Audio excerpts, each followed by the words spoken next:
This is Canadian Cult Cinema.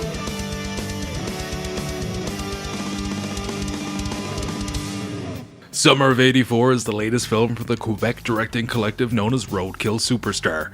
RKSS consists of François Simard and siblings Anouk Wissel and Yoann-Karl Wissel. The previous film, Turbo Kid, is a personal favorite of mine. I don't say that lightly, I mean I really adore that film. So, I was pretty excited to see what the group's follow-up would be like. There's a serial killer on the loose. What else could possibly be this exciting? Incoming titties. 12 o'clock. Summer of '84 tells the story of a group of young friends enjoying their summer vacation when they start suspecting the police officer neighbor may be a serial killer. Even serial killers live next door to somebody. The film is set in Cape May, Oregon, and over the past decade, 13 boys have gone missing. They are believed to be the victims of the Cape May slasher.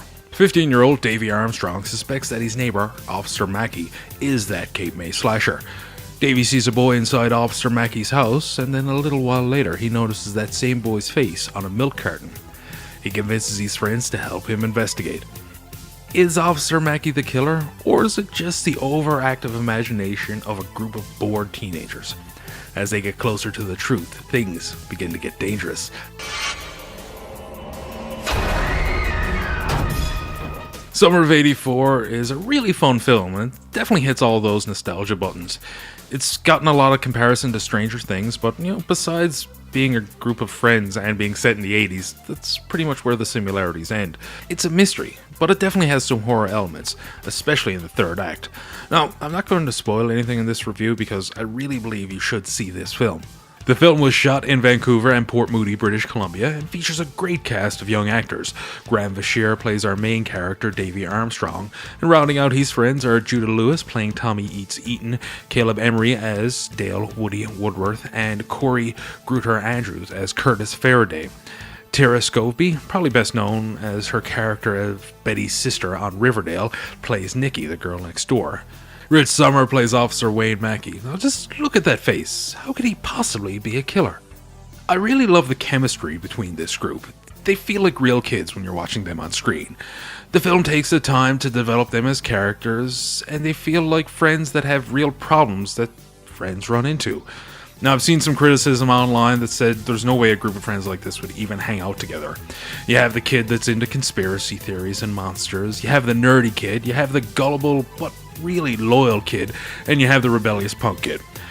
Now, I identified with all these archetypes. I grew up in a small town, had a similar group of friends, and when your only means of transportation is a pedal bike, your friends are the kids that live closest to you.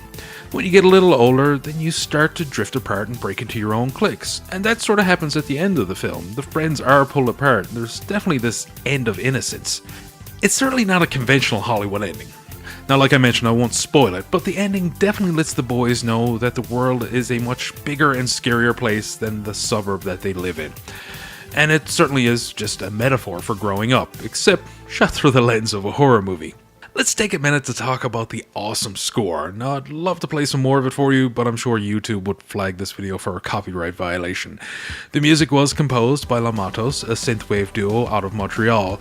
The score provides a perfect accompaniment to this 80s tale. Now, I'm a huge fan of synthwave and retrowave music, and I bought a copy of this soundtrack before I had even seen the movie. Matos also provided the score for Turbo Kid, and one half of the duo, Jean-Philippe Bernier, is also the film's cinematographer. You can pick up the soundtrack for yourself at lamatos.bandcamp.com. There's a cool little Easter egg in the film. When the kids are in the bowling alley, there's an out-of-order Polybius arcade machine in the background. You see, Polybius is a fictitious game that was subject of an urban legend. The mythical game allegedly was part of a government-run psychological experiment that was based in Portland, Oregon. Gameplay supposedly produced this intense psychoactive and addictive effect on its player. These few publicly staged arcade machines were said to have been visited by men in black for the purpose of data mining and analyzing the effects. Eventually, all the Polybius arcade machines allegedly disappeared from the arcade market. Considering the movie was set in Oregon, I thought this was a fun little nod. There's also a little nod to where the film was actually shot. When the boys are in their treehouse, there's a poster in the background of the seminal Vancouver punk band, DOA. Summer of '84 is a wonderful slice of 80s nostalgia, but it's more than just that. It's a fun and frightening mystery told through the eyes of a group of young friends. That sort of story can work in any decade. I love watching the kids just being kids, playing flashlight tag, and then stumbling into a mystery. The film goes from innocent summer fun to tense and horrifying by the end. You can find Summer of '84 on demand right now. It's also on Shudder. As far as I know, besides being available on demand, it's also available on DVD, at least here in Canada. I'd love to get my hands on a Blu-ray with a commentary and some special features, but at the time I haven't been able to get a hold of one. I hope you enjoyed this episode of Canadian Cult Cinema. Please hit that like and share button, and let me know what you think of Summer of '84 in the comments.